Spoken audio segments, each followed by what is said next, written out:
சுட்டி kids music. ஒரு சிறிய கிராமம். கடும் குளிர்காலம். எங்கு பார்த்தாலும் பனிப்பொழிவு.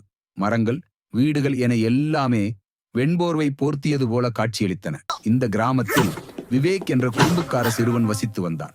அவனுக்கு எப்போதுமே மற்றவர்களை தொந்தரவு செய்வதில் அலாதி பிரியம். பள்ளிக்கு செல்லும் போதும் சரி, விளையாடும் போதும் சரி, நண்பர்களை கிண்டல் செய்வதும் அவர்களை பயமுறுத்துவதும் என ஏதாவது ஒரு சேட்டையை செய்து கொண்டே இருப்பான். அவனுடைய பெற்றோரும் ஆசிரியர்களும் அவனுக்கு பலமுறை எடுத்துச் சொல்லியும் அவன் கேட்பதாக இல்லை. ஒரு நாள் விவேக் தனது நண்பர்களுடன் குளிர்பனி மூடிய காட்டுப்பகுதிக்கு விளையாடச் சென்றான். அங்கே ஒரு சிறிய மரத்தில் ஒரு பறவை கூடு கட்டி இருந்தது.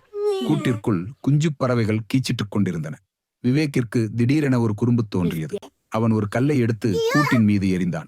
கல் பட்டுக்கூடு சிதறி குஞ்சு பறவைகள் கீழே பனியில் விழுந்தன. அவற்றுள் ஒன்று குளிரிலும் அடியிலும் இறந்து விட்டது. மற்றொன்று சிறகில் அடிபட்டு தவித்துக் கொண்டிருந்தது. விவேக்கின் நண்பர்கள் இந்த செயலால் அதிர்ச்சி அடைந்தனர். விவேக், நீ செய்தது தவறு.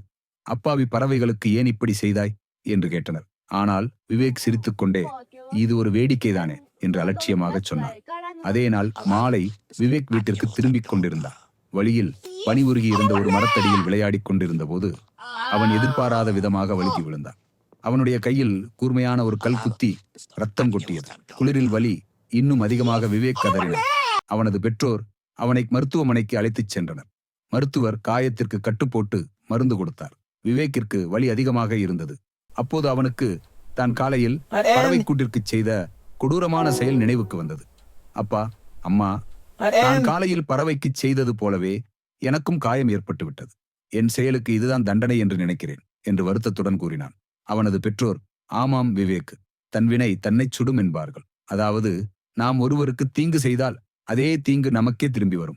நாம் நல்லது செய்தால் நல்லதே நடக்கும். இனிமேலாவது நீ மற்றவர்களுக்கு தீங்கு செய்யாமல் அன்பாகவும் கருணையுடனும் நடந்து கொள்ள வேண்டும் என்று அறிவுரை கூறினர். அந்த சம்பவத்திற்கு பிறகு விவேக் ஒரு பொறுப்பான சிறுவனாக மாறினான்.